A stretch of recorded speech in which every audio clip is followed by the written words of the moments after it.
Trans Bhutan Trail is an initiative to revive Bhutan's ancient east-west route.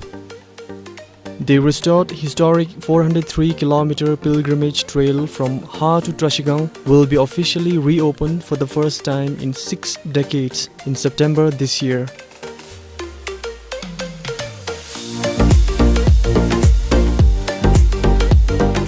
The trail will allow people to rediscover generations' worth of stories and history.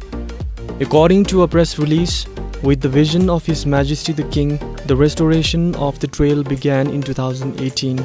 It was led by the Bhutan Canada Foundation with the support of the Tourism Council of Bhutan.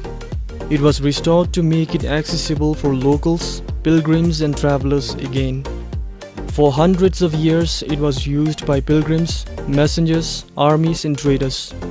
Until the 1960s, it was the only way to travel and communicate with others across the country.